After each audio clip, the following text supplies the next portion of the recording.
Vai usar da palavra o Presidente da Academia de Marinha. Sr. Almirante, Superintendente do Pessoal, em representação do Sr. Almirante, Chefe de Estado-Maior da Armada e Autoridade Marítima Nacional. Começo por saudar Vossa Excelência, dando-lhe as boas-vindas à Academia de Marinha e agradecendo ter-se dignado de estar presente nesta sessão, conferindo assim um brilho e um peso institucional acrescidos, que muito valorizam as circunstâncias deste dia, que se pretendem auspiciosas, gratificantes e memoráveis. Senhores Almirantes, senhores académicos, senhores convidados, a todos saúde e dou as boas-vindas. Dou também uma boa-vinda especial aos alunos da Escola Naval que estão aqui hoje, que espero que possam lucrar com esta apresentação e depois que estudem o livro que hoje está a ser apresentado, que vai para a Biblioteca da Escola Naval, que muito bom proveito vos irá fazer para a vossa vida futura. And now, allow me to address some words to Professor John Hattendorf. Dear Professor John Hattendorf, on behalf of the Academy de Marinha, I'm honored to welcome you as our newest honorary academic, which reflects your outstanding achievements and high regard which you are held in the academic community.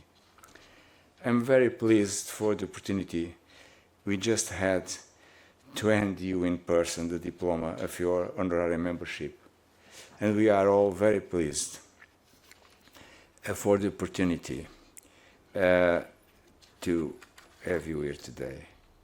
We are also very grateful for your willingness to share your expertise through the upcoming lecture, The Great Book and Naval War College.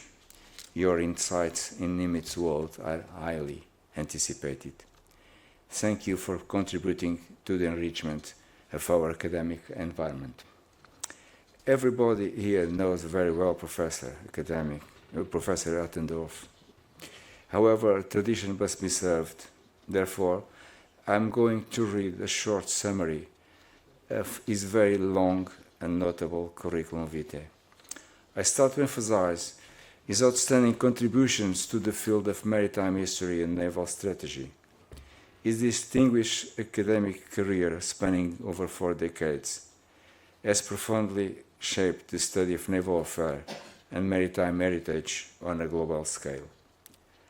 As the Ernest J. King Professor Emeritus of Maritime History at the United States Naval War College, a position he held from 1984 to 2016, Professor Hattendorf played a pivotal role in advancing historical scholarship on maritime power.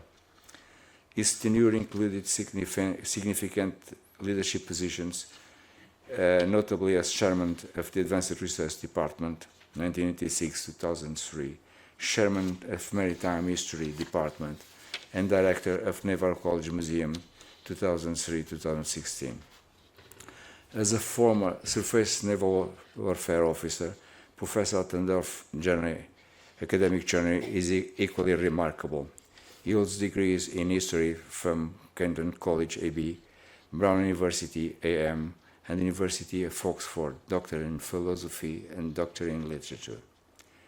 His scholar impact is evident in his extensive body of work, comprising over 50 books, including Sailors and Scholars and Oxford Encyclopedia of Maritime History, which stand essential references for maritime and naval historians worldwide. His influence extends beyond academic circles, enriching naval institutions and strategic thought globally. Thank you, Professor Hattendorf, for being with us today. Outro momento que contribui para tornar este dia memorável é o lançamento do livro NIMITZ, de PRAGMATICS of Sea Power, cujo autor é o nosso académico, o Sr. Comandante Piedade. Sobre este livro, que vai ser apresentado pelo professor Dr. Américo José Pinheiro Pereira, da Faculdade de Ciências Humanas da Universidade Católica, não me alongarei, limite-me a referir quanto ao mérito da obra, que este foi reconhecido com o Prémio Almirante Teixeira da Mota 2024, Prémio da Academia de Marinha, e que é editado pela Universidade Católica, em parceria com a Academia de Marinha, que para o efeito contou com o apoio da Marinha, o qual muito agradeço ao Almirante-Chefe de Estado-Maior da Armada. Resta-me mais uma vez felicitar o nosso académico, Sr. Comandante Piedade Vaz, pela excelência da sua obra e agradecer a todos os que se dignaram participar nesta sessão tão gratificante para a Academia de Marinha. Muito obrigado.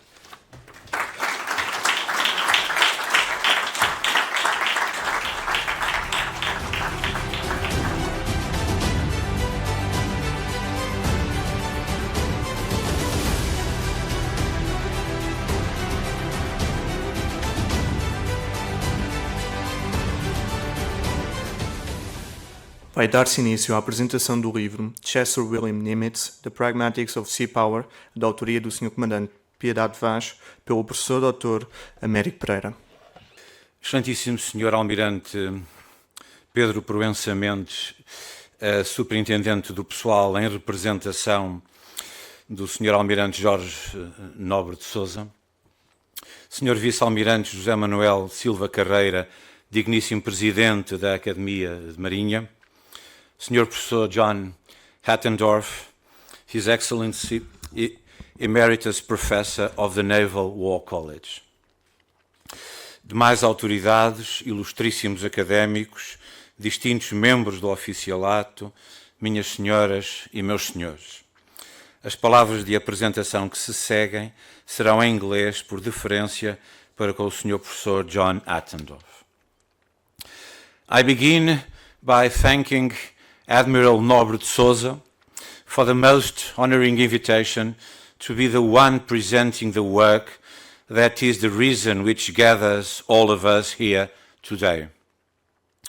The introductory words are NIMITZ's and are taken from the book that collects his wartime letters to his wife, Catherine, dated Oahu, 11th December 1944, I quote, page 72. Best beloved, I have just returned from the sub-base where I presented medals on board a submarine to a group of officers and men. This is one aspect of this duty that I always enjoy. End of quote. No doubt, Catherine was NIMITZ's best beloved. Nevertheless, there were other loves that moved the Admiral, none of them even slightly romantic. One could say that Commander Piedade Vaz's thesis on Fleet Admiral NIMITZ is a demonstration of those other loves. NIMITZ's not best beloved ones. Perhaps those loves he uses the term duty to name. Reading Commander Vaz's book, one easily grasps the notion that Nimitz was a man, a Navy man of duty. But is this not what is to be expected from a member of the armed forces, more so from an officer and a gentleman? Unequivocally, yes. But with Nimitz's actions, duty seems to be accompanied with joy. This duty that I always enjoy. The quotation in context refers itself to presenting medals.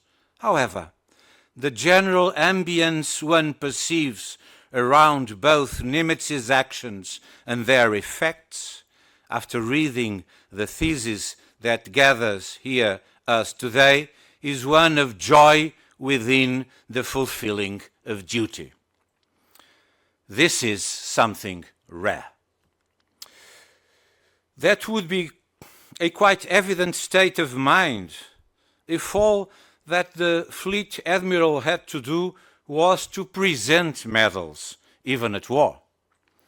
But that was not the case of Admiral Nimitz, dispatched in a hurry by President Roosevelt to Pearl Harbor, with the immense and daunting task to command the Pacific Fleet, with the mission of resurrecting that same mauled fleet, with the mission of holding fast with scarce means to that vast domain of water and continental margins and tens of thousands of islands, with the mission of expanding the fleet rapidly, get it prepared to pass into the offensive in order to attack the mighty forces of the Empire of Japan, and stop not until the latter's ultimate defeat, until the Admiral's fleet, the American Pacific Fleet, could drop anchor as an indisputable master of the Pacific theater of war at the grand scenario for the signature of the Act of Surrender by the Japanese in Tokyo Bay. Who would not like to receive unexpectedly such an easy duty? It is precisely this epic duty that NIMITZ accepted and discharged with the joy of someone presenting medals. The symbol is clear. The Admiral acted, discharging his duty not as someone suffering a pain, but as someone creating a very special work of art. This is the nodal point worked by Commander Piedade Vaz. The pragmatics, for art belongs to the domain of pragmatics of sea power, as put into action, as literally created by the master-like art of Chester William Nimitz. Nimitz was a master, master and commander, master in command. There are not that many at such a level, and there are very few when one considers all aspects of command. In Professor Hattendorf's own words, quote from the foreword to the book, Chester Nimitz was a remarkable man. Nimitz had a distinctive personality and style of command, calm in moments of crisis and compassionate for those under his command. Never ostentatious or arrogant, Nimitz showed himself to be disciplined and firm in his convictions. End of quote.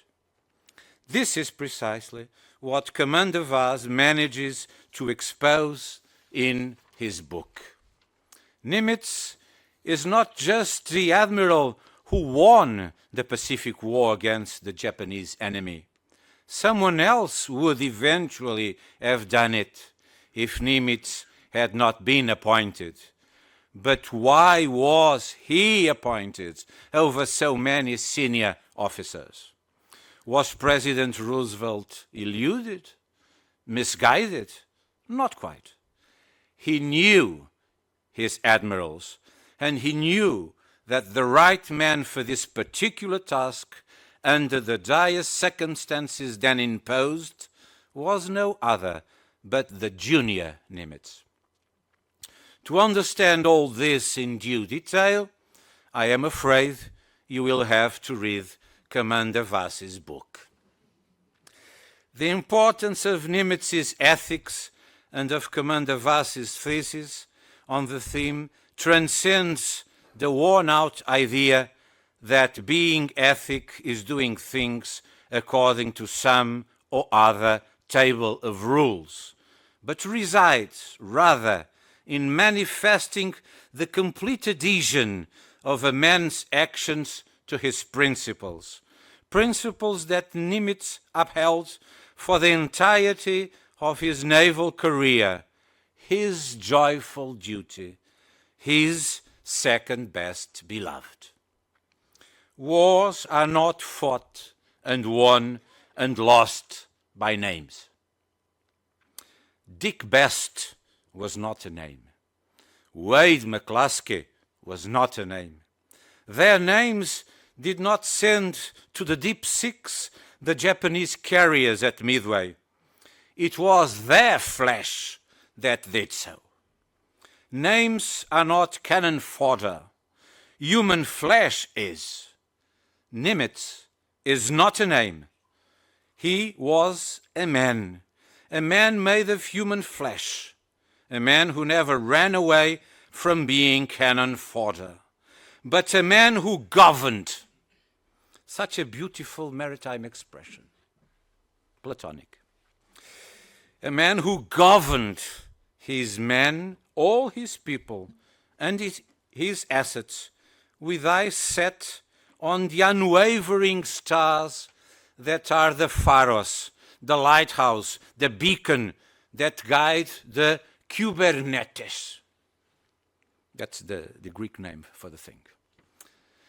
The man who governs the helm, hence the ship, through the helm, the captain, the master of a ship, or of a city, or of a country, even in the darkest nights and over the fury of Poseidon, leading them to the safety of a good port. Such was the duty of Kubernetes, William Chester Nimitz, not a name, a man.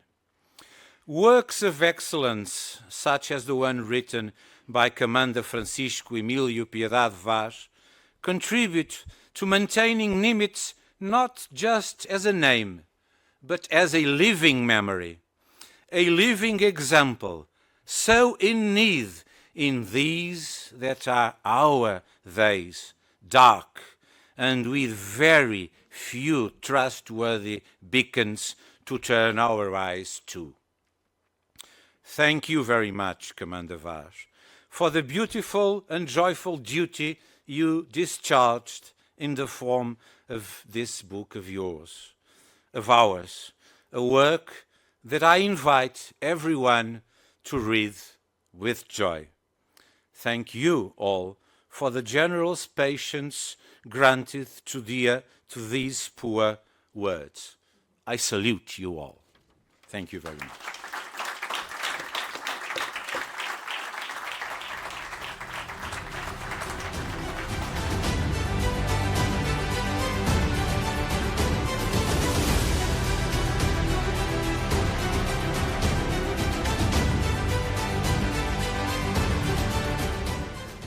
Vai usar da palavra o autor da obra. Sr. Vice-Almirante Pedro Proença Mendes, em representação do Sua Excelência Almirante, Chefe de Estado-Maior da Armada, o Sr. Vice-Almirante João Manuel Silva Carreira, Excelentíssimo Presidente da Academia de Marinha, o Sr. Professor Dr. John Hattendorf, Excelentíssimo Professor Emérito do Naval War College, outras autoridades, senhores académicos, senhores oficiais, camaradas e amigos, minhas senhoras e meus senhores. Eu vou usar a palavra em inglês, em deferência com o professor Hattendorf. In the first place, I express my sincere gratitude to Admiral Jorge Nobre de Sousa for his friendship. Unfortunately, he cannot be present today as it was expected for personal reasons. Furthermore, I must acknowledge his enthusiasm for the idea of having Professor John Hattendorf with us today. His support was instrumental in making this a reality, leading to the invitation that followed, for which I am extremely grateful. I would also like to express my appreciation to Vice Admiral Silva Carreira, who from the beginning demonstrated an unwavering commitment to partnership with the Católica Press, the main publisher of the book. Your constant support made it possible to finance this edition. Thank you for that. Behind that, I deeply appreciate your dedication in ensuring that this presentation could take place in such a historic location, steeped in rich scientific and naval traditions. Thank you very much. That said, I stand before you today with immense gratitude and humility to celebrate the publication of this book, which honors a truly remarkable man, Chester William Nimitz. This journey of research and dedication was not without challenges. It was actually a bold and risky choice, not without obstacles. However, in the end, it proved to be an incredible, rewarding and fulfilling endeavor that revealed the ethical and political greatness of this extraordinary man. Let me say that the completion of this work would not have been possible without the guidance encouragement, and support of many people, to whom I am deeply grateful.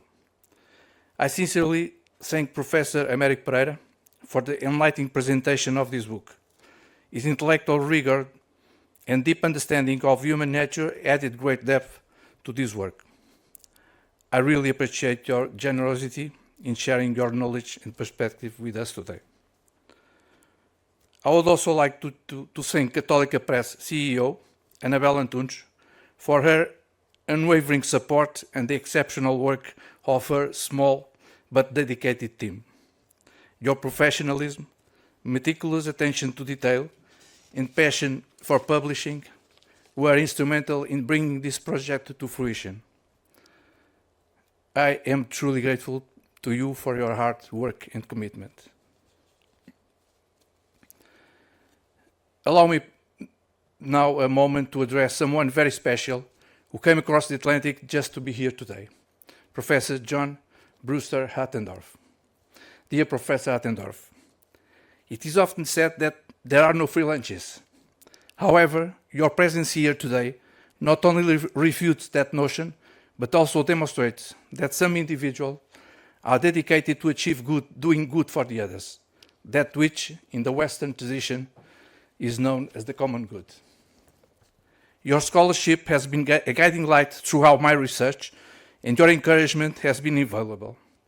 Your legacy in the field of maritime history is unparalleled, and I consider myself deeply fortunate to have benefited from your wisdom and inspiration.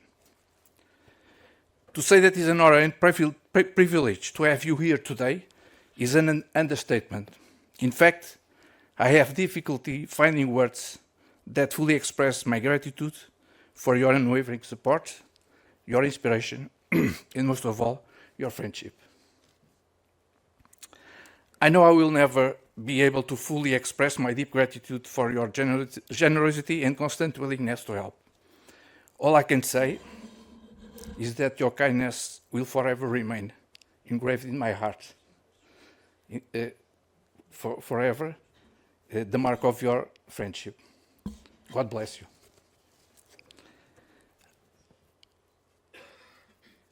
To all who contributed to this endeavor, whether through guidance, encouragement, or collaboration, I offer my sincerest thanks. This book is not just a personal milestone, it is a collective achievement, and I feel honored to share these moments with you. A word also to the amazing Lisboa duo, Clara and Vania. Thank you for your outstanding performance and the warmth of your friendship. Before concluding, let me say one more word to evoke the memory of someone who was a source of inspiration to me during my naval career. Someone who, through his example of leadership, competence, and humanity, left a deep impression on me. I am referring to Admiral Nuno Gonçalo Vieira Matias. I had the privilege to serve with him at sea as his ASW officer, ashore as a staff officer in the Navy staff, and again at sea as one of the commanding officers of his ships. May God keep him in the palm of his hand. I thank the friendship and kindness of Admiral Nobre Sousa, that was supposed to be here presiding this ceremony. And last but not certainly least, I want to thank my wife Isabel for her resilience, understanding, and companionship. Without your love, none of this would have been possible. I also dedicate this moment to my daughter, Joana, and to my son, João, whose love and support inspire me every day. Thank you.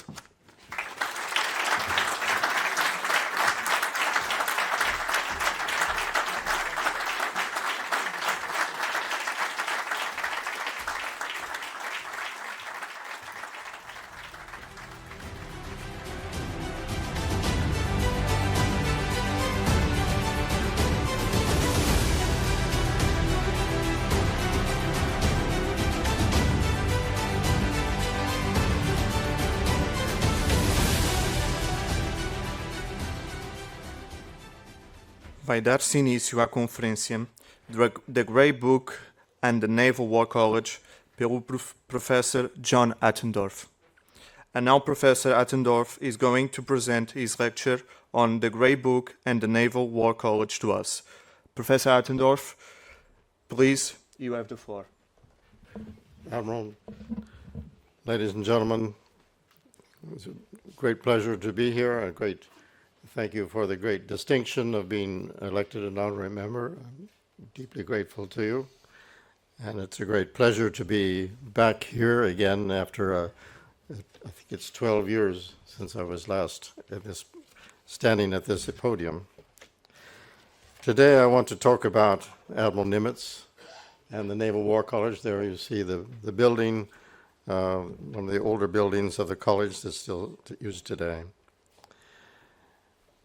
Among the vast number of documents to be found in the 71 feet of the papers of Fleet Admiral Chester W. NIMITZ in the Archives branch of the U.S. Navy's History and Heritage Command in Washington, D.C., are 7 large books dated from the period between December 7th, 1941 and August 31st, 1945.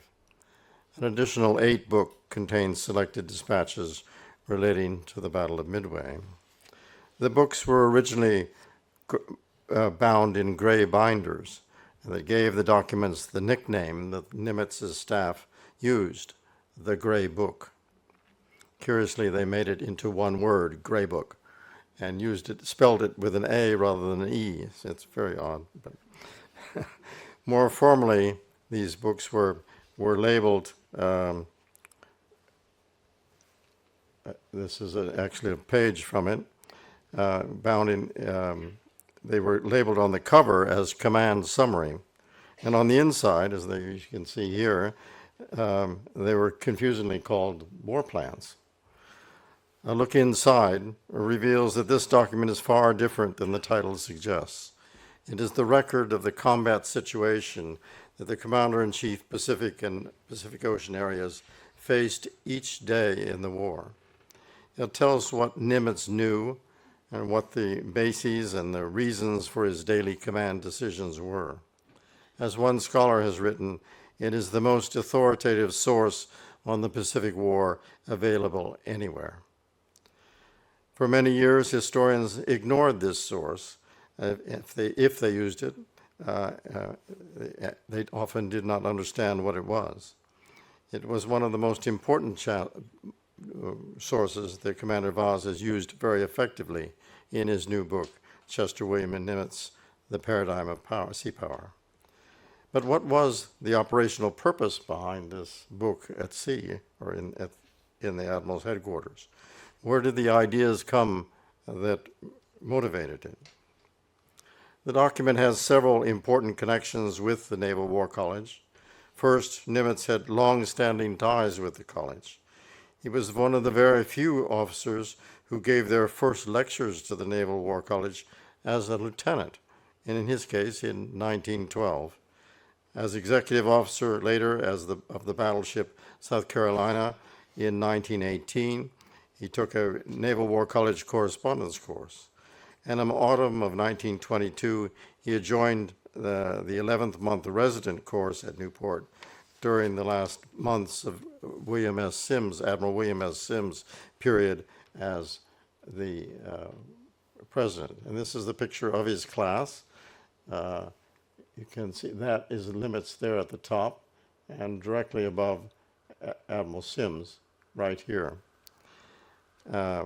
Sims, of course, was the great American naval commander in the First World War, risen to 4 stars, and then in typical American custom, dropped down to 2 stars to take this job. But among the other people in this class were other future 4-star officers, Admiral Thomas C. Hart, Ralph Earl, Frederick J. Horn, future Chief of Naval Operations Harold Stark, and the faculty included Interwar Battle Fleet Commander Harris Lanning and First World War Mine Force Commander Reginald Belknap. In Newport, as a Naval War College student in the rank of commander, Nimitz studied war planning and strategy and used wargaming as a tool in his education. Here you see a sight of what the wargaming looked like, in 1960, or actually from 1890s on until 1930s. During a lecture nearing 40 years later in Newport in 1960, Nimitz summarized the role of the college and its war gaming in his education and preparation for high command by recalling that, quote, the war with Japan had been reenacted in the game rooms here at the Naval War College in so many different ways that nothing had happened during the war was a surprise. Absolutely nothing except the kamikaze tactics toward the end of the war. We'd not visualized those. At the same time, he and his fellow students were required to work out logistics support plans for an advance across the Pacific. And Nimitz recalled finding the logistics part of the college curriculum an academic nightmare. But in retrospect, quote, it focused us to look into the Pacific and study the geography of the Pacific. All through World War II in the Pacific, I didn't even have to look at a map of the Pacific to know where all those little atolls and tiny pinpoints were. Nimitz clearly understood the value of a Naval War College education and used it during the war. Here's a picture just a few minutes after having given those remarks on the steps of the Naval War College.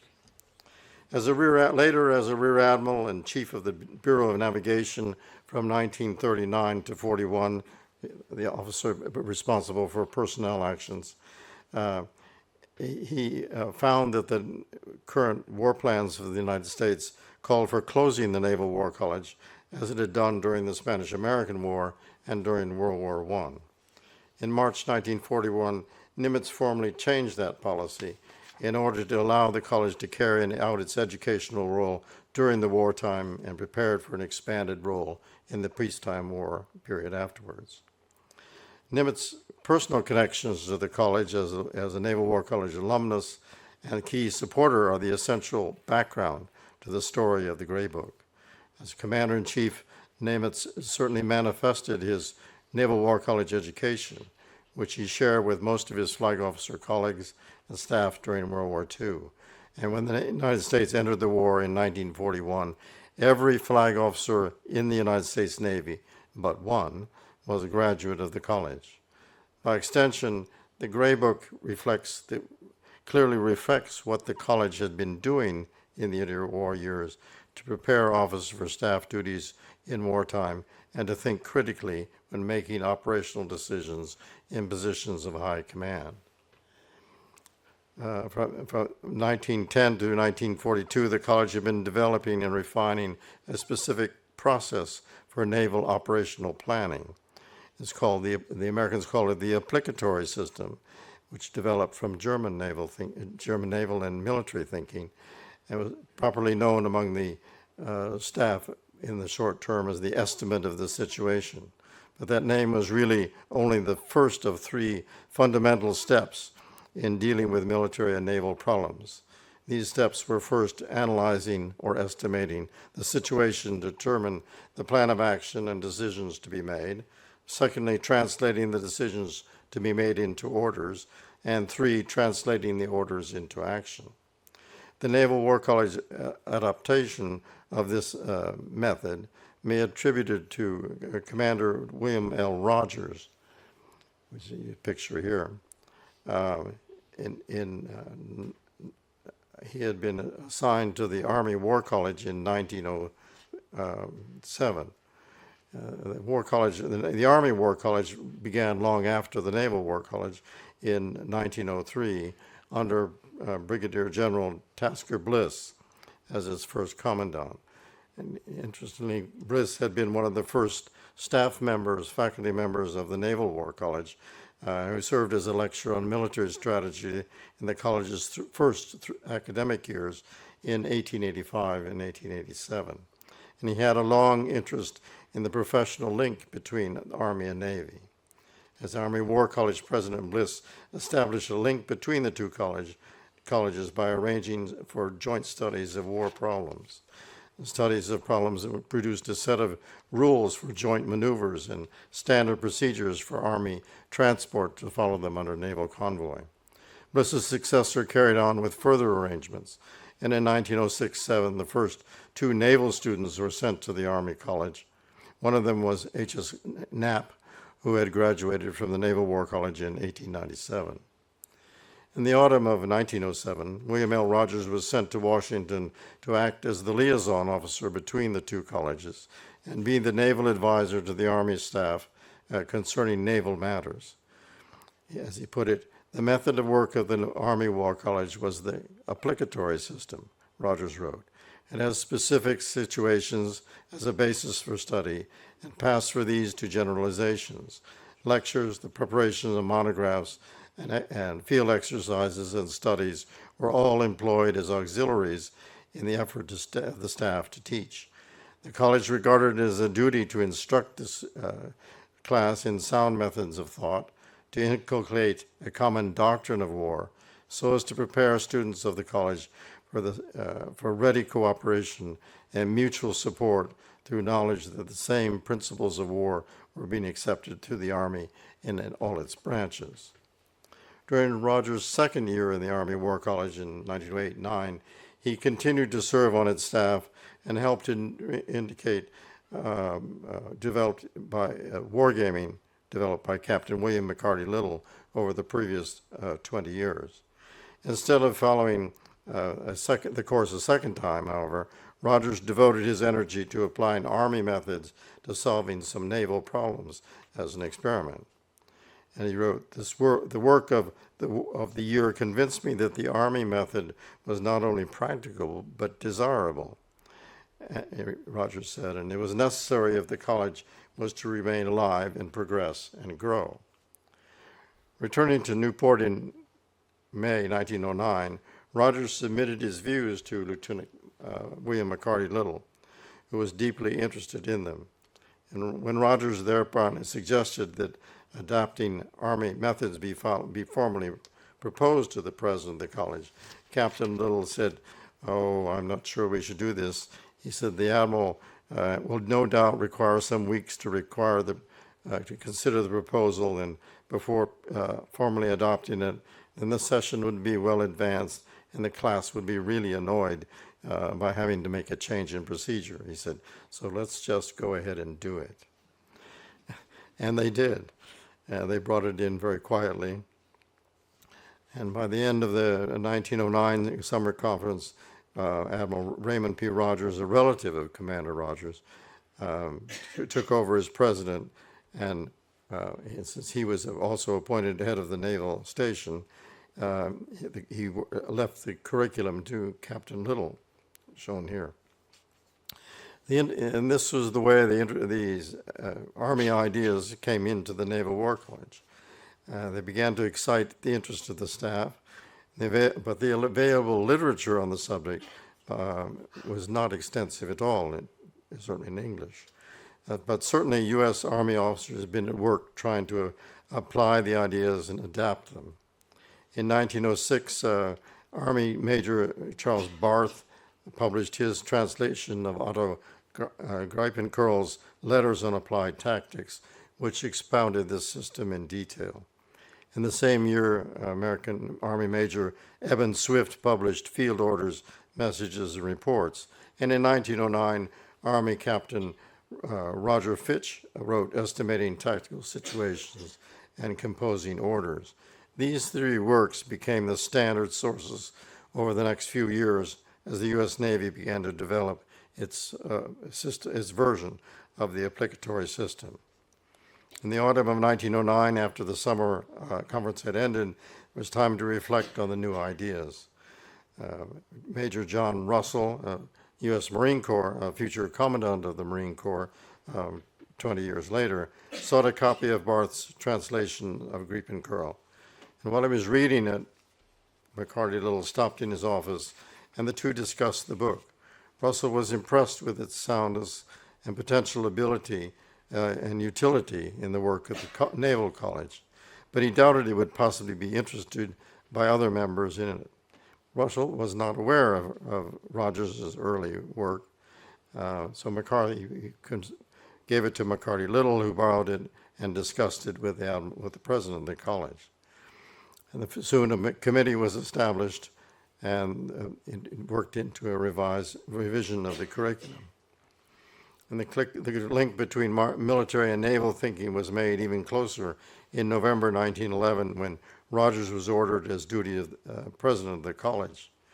And since his detachment from the Army, Rogers had been promoted to captain, had commanded the battleship Georgia, and reinforced by these recent experiences, Rogers reformed the course of study at the college to include these military ideas. The estimate of the situation, the order form, and wargaming were brought together to provide a brand new direction for the Naval War College. As one contemporary writer noted, quote, "A great white light broke on the service, especially in 1912, when the War College laid emphasis on for the first time on the importance of doctrine." From this point, for more than half a century, the War College stressed the doctrine and procedures of the applicatory system. This is an important expansion of the Naval War College's initial mission that Rear Admiral Stephen B. Luce had established in 1884 as a place of original research on naval science. And a change, too, from Admiral Henry Taylor's idea that the college was part of the war planning process. The new approach embraced a system of procedures in which its combination approximated the Jominian laws of warfare that Luce had sought. It also stressed the German methods that Henry Taylor had stressed for war planning. And as it was explained to the student, the estimate of the situation was a mental process which leads to express a decision. The estimate consisted of 4 steps that were covered in sequence: a statement of the mission, an assessment of enemy forces, their strength, disposition, and possible intentions, an assessment of one's own forces, their strength and disposition, and fourth, the courses of action with these opened. It was a logical process of thought to be applied to concrete situations to enable a commander to reach a definite decision. It was by no means a prescriptive formula to be followed religiously. Rather, it was an orderly method for analyzing a problem. Only after such a process, its advocates concluded, should orders be written and executed. The faculty presented to the students specific fleet problems and required individual rather than group or committee solutions. The students were not only required to pursue the mental process of the estimate of the situation, but were also required to draft the ensuing orders in logical order and coherent form. The orders were then executed in war games, which gave as much realism as possible to the endeavor. The drafting of orders to execute the commander's decision and its actual execution were obviously as important as the mental process that gave rise to the decision. The faculty explained, quote, "War is not simply fighting, it's fighting for the attainment of a definite purpose. And now, since each act of war should be in harmony with a general purpose, it is evident that there must be a supreme control to direct that war. The exercise of command required not only personal leadership and technical competence, but also required, and still does, a disciplined habit of mind, the result of systematic self-training." The introduction of the estimate of the situation thus represent the triumph of 2 ideas in a new and fruitful coordination. The first was that war could be studied in the same way that law or medicine could be studied. This was one of the major concepts upon which Luce had founded the college in 1884. But at that time he lacked an effective intellectual vehicle for systematically utilizing that approach. Once the science of war was accepted and established, then it could be studied and learned. That meant that junior officers, as well as seniors, could acquire by means of mental discipline the habit of mind from which action would flow by exercise of reason. What before may have seemed higher mysteries were now no longer to be reserved just for admirals. They could be known and shared and understood by the entire officer corps. The implications of this were profound. When formerly senior commanders commanded and juniors obeyed without question, now the range of what was involved in any given strategic or tactical situation could be known and understood by all. Juniors would still exhibit proper subordination, but instead of giving blind obedience, they would intelligently execute orders from their seniors, because they would be aware of the objectives sought and how they could be achieved. Thus, they would be able to adapt to the fluid and ever-changing conditions of war while still pursuing the objective that seniors sought. The intelligent execution of orders should be a product of mutual understanding between junior and senior officers and a common body of procedures to be followed under more or less recurring circumstances and in similar conditions. In time, this common body of procedures became to be known as doctrine. Thus, in both juniors and seniors were familiar and understood a duly authorized and widely promulgated and commonly understood doctrine, there would be little doubt in anyone's mind what the actions ought to be taken at any level. With doctrine established, officers would not find it necessary to write new orders in various degrees of detail in order to cover a wide range of points. Specific directives would be necessary only for completely different or unique circumstances. And because each naval doctrine did not exist before 1910, it became necessary to invent it. The senior officers of the time had been trained as midshipmen at sea in sailing ships, and although they had received a certain degree of exposure to the physical sciences and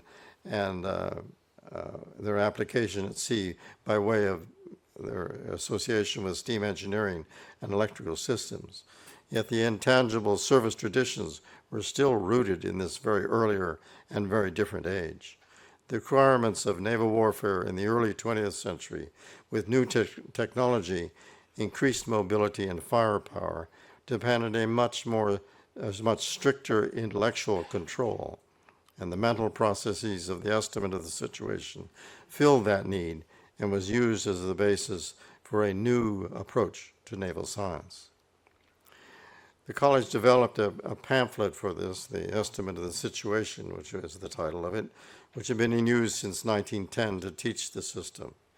It was only small, only 42 pages, but it was constantly being revised, first in 1911, 12, and 15, 1921, 1924, 26, 29, 32. It was a constant tinkering with this thing. Most of the revisions were minor, but in 1915, Austin Knight, who was then the president of the college, stressed the importance of logical progression. The estimate is not for the purpose of justifying a decision previously arrived at, Knight wrote. It's a reasonable solution of a problem where each step in the process approaches a decision, and which without those steps could be arrived at by accident only. In the 1924 and 26 editions, obscures some of these points by adding a series of detailed questions, and then further confusion arose in a later edition by adding other additional things were taken out then in 1929. The 1929 edition made conceptual progress by defining the commander's mission as an assigned task coupled with the explanation of the purpose of the task. Then after considering the situation at hand, a commander could analyze all the obstacles by opposing accomplishment of the task, including the strength and capabilities of both the enemy and one's own forces. With this done, a commander could proceed to analyze the courses of action that were open to him and select the one that was best suited to accomplish his mission. This in turn provided the basis for making other related decisions and formulating tasks carried out by subordinates. Further minor amendments were made in 1932, and as one officer said, they decided to cut it down, simplify it. And Admiral Lanning, who was then the president of the college, declared that this cut-down version contains solid meat and not one idea would be overlooked, even though they're expressed in only one sentence. But then he added with pensive thought, perhaps we were too optimistic about what one sentence could achieve. This is what the college looked like in 1935. And just this period, Captain Ford Todd was the head of the strategy department and studies of the senior class and prepared a booklet as an adjunct to this to provide students with a keener appreciation and clearer understanding of the basic elements. Todd dealt with many common difficulties that students experienced in their attempt to understand this process. To add credence to the effort, the college looked for some estimates that were actually made in wartime and rewrote the original documents in a format that the college used. As an appendix to the book, they translated into the War College format that was being used General Ulysses S. Grant's orders to General Meade of 1864 for the Army of the Potomac during the American Civil War. And to supplement this in naval terms, a vision of the battle orders was prepared using Nelson's Trafalgar Memorandum as a basis. Undoubtedly, this was good fun, and it was first published. It was the first published attempt by the college to explain the estimate more fully and in more detail. When Admiral Edward Kalfus, took over the college's presidency in 1934, he believed that a new revision was essential. But at this time, the change was in the process of contemplation, he wrote. It was not generally accepted by the Navy at this time that their business was to fight. Of course, if you confronted the admirals with the question, they would have agreed that was what they were hired for. But with the range of my own observation, he wrote, both ashore and afloat, I saw that keeping of office hours and the performance of sundry routine tasks were more in order than intensive study of the Navy's real business.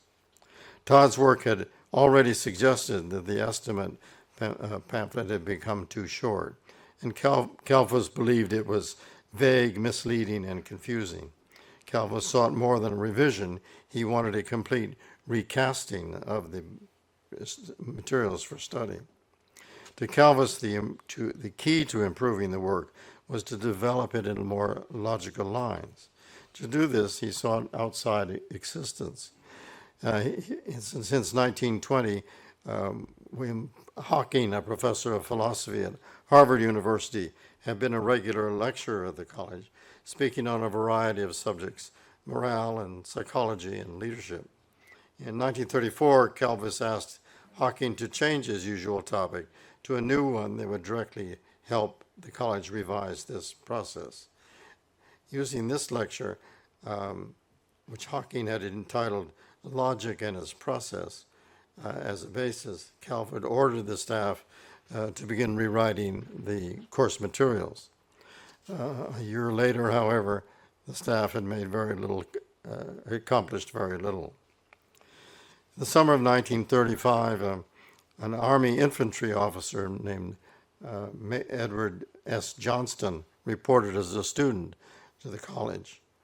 A graduate of the University of Indiana and a writer on the art of war, he made a name for himself by publishing a critique that condemned the Army Field Service regulations for their failure to deal with fundamental values rather than the changing factors in warfare. In the year before coming to Newport, Johnson had served on an Army War College committee devoted to discovering the basic factors in planning and executing joint operations. Its purpose touched on the same ideas that Kalfus was seeking, and it may be that Kalfus arranged for Johnson to be assigned to the college with that thought in mind, but I haven't found any evidence to that effect. At any rate, Johnson soon became a collaborator in Kalfus's work and served as a sounding board for his ideas and stimulating his thought. In addition, Johnson was directly responsible for the idea which Kalfus called the fundamental principle for the attainment of the end. This was a three-part text for suitability, feasibility, and acceptability. And it asked the questions, will the course of action accomplish the mission? Will the available resources allow the mission to be carried out? And is the cost worth the price? Calvus and the staff finished their first draft in May of 1936 and distributed it to the students and staff for comment and criticism. Committees were established to review the comments made during the summer. 3 of them headed by distinguished staff members and faculty members of the college. Captain Robert Theobald was head of the senior class.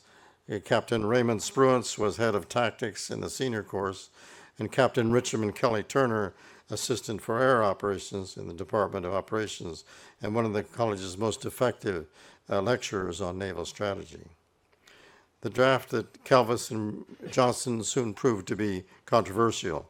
Many thought the book became too long. Others said it was too complex. Some staff members disapproved of Calvus's innovative work, but didn't want to earn the admiral's wrath, so said nothing. Others, such as Raymond Spruance, objected to the ponderous style in which it had been written, and objected to his rejection of the principles of war.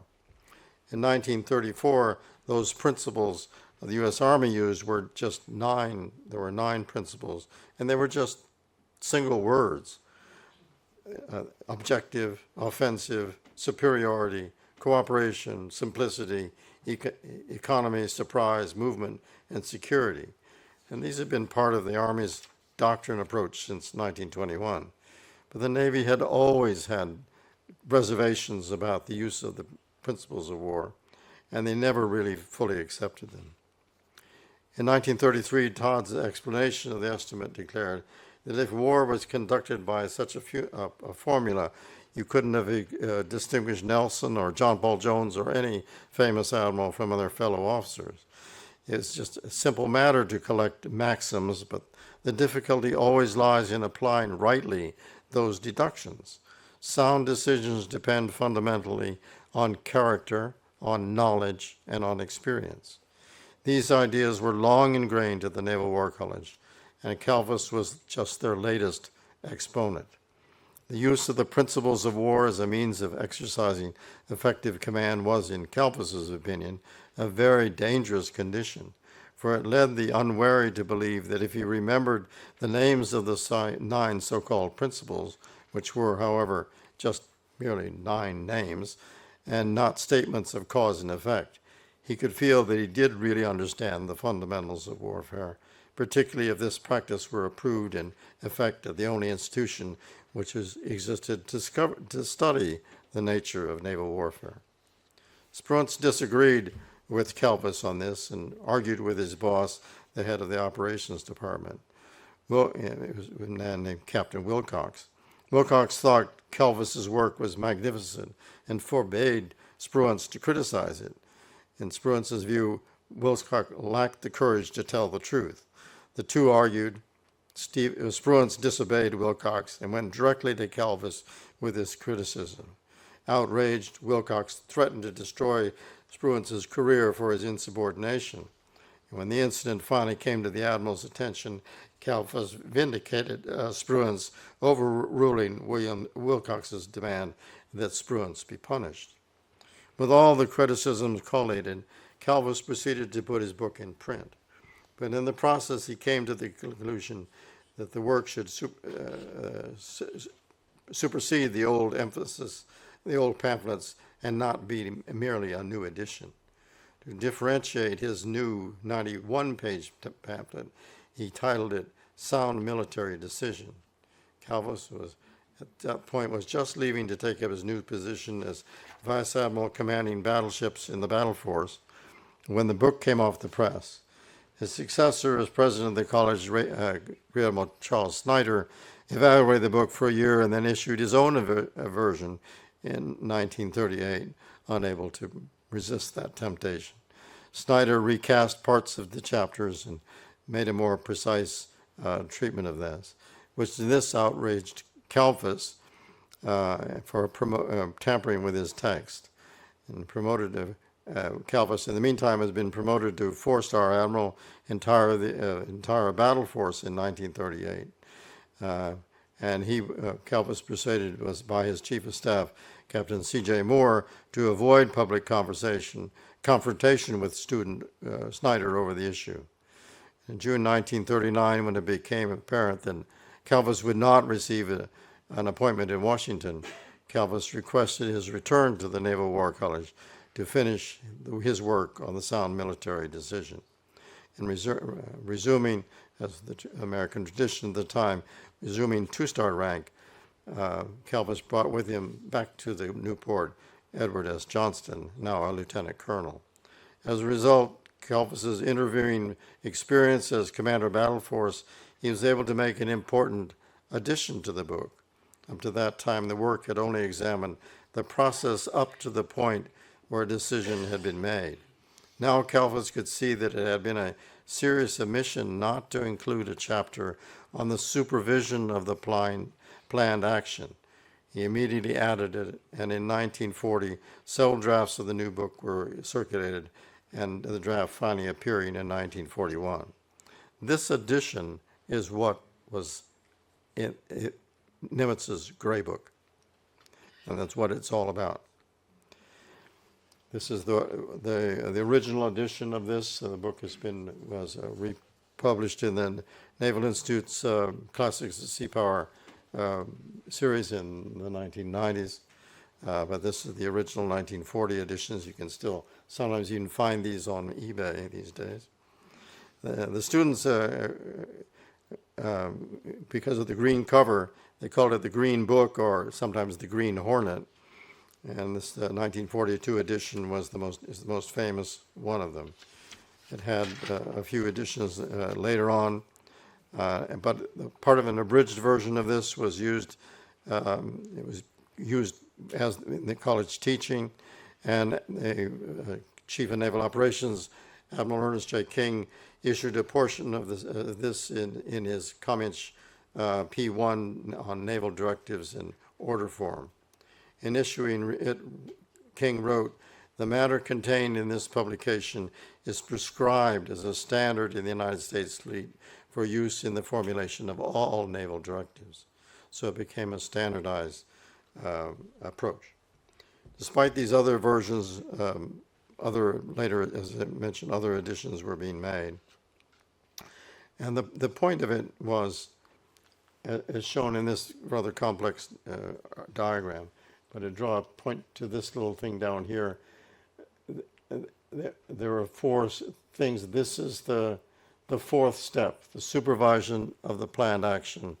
And that's what Nimitz needed to do as commander-in-chief. He gave the orders, but then he was going back and looked at it, see what orders need to be recalled or changed or modified. And that's what the Gray Book is all about. The decisions in the exercise was actually part of exercising good judgment, obviously based upon what is known and knowable facts. The methodology of the applicatory system, as it was used at the college, was the tool by which a commander and his subordinates could order data, relate them to the ultimate purpose, and ascertain the best or most likely means of producing the desired effect. In this sense, it was a descriptive theory meeting the requirements that Clausewitz had elaborated. Even so, it was not abstract. It was eminently practical. Many believed it was and still is the most valuable contribution to military thought made at the War College in the past century. Calvus's approach culminated in the book, and the volume captured the essence. It was really the crowning expression of what the college was teaching in the interwar period and what is preparing officers for during the war. And the Gray Book, as it exists today, and which has been used for historical research, is, as I pointed out, the final step. And that fourth step called for mental efforts in the solution of the problem of supervising the action, requires a constant and close observation of the unfolding of the original situation. The procedure employed is customarily termed the running estimate of the situation, and only an alert commander can invariably determine whether the situation is unfolding along the lines desired by him, as promulgated in the directives of the third step. In effect, the commander, after actions begin, considers the changing situation as variable in the problem for the solution of the original situation. With the march of events, he is therefore constantly critical to detect whether variations have introduced new incentives which demand modification or alterations of his plan or its complete abandonment. The chapter-long discussion defines the running estimate as intended to keep pace with the flow of events, so the commanders may be assured at any time the concurrent action will be based on continuing sound decisions. To this end, there is a definite technique. The aim of the technique is the rapid and successful exercise of mental effort in the moving events of the tactical agreement. The technique was to assemble in writing all the information based on the operational situation and organize it in a readily usable form. Each one backed up by a file which would aid the commander's decision-making process. And it's the remnants of that which make up the Gray Book, which is so valuable to the historians today. The staff that used this in the Pacific Fleet under NIMITZ was part of the decision was called the Naval Staff Plans Division. It was first designated as N1 and later J1, and it was headed by officers, some famous officers, Captain Lynn McCormick, who became the first Supreme Allied Commander Atlantic, and later a president of the Naval War College, and later Forrest Sherman, a future Chief of Naval Operations, was in charge of this for a period. The Gray Book, as you look through it, shows some evolution owing to its changes of staff members, but the basic organization is constant throughout the entire war. And for every day of the war, there's a running summary of events which are originally classified as top secret. And this is followed by supporting documents. Some of the pages are color-coded. Some are white, interspersed with green sheets, classified secret, decoration, and sometimes there were yellow pages which began to appear, which were marked NIMITZ only. To conclude this has been the story behind one of the most valuable surviving series of documents from the Second World War. It's a collection of documents that gets us closer to understanding how Admiral Nimitz worked as an operational commander, dealing with the issues across the vast distances of the Pacific Ocean, and the methodology by which he could reconcile his orders from Washington, by the intelligence he received, by the reactions of the enemies to his actions, and the ever-changing realities of conducting war at sea. The approach had its origins some 30 years before, in 1910, at the Naval War College, as students and faculty wrestled with ideas on how best to plan and to execute orders for the fleet. It's also a very rare example where one document, of how education, professional military education, was put into actual practice in wartime. Thank you very much.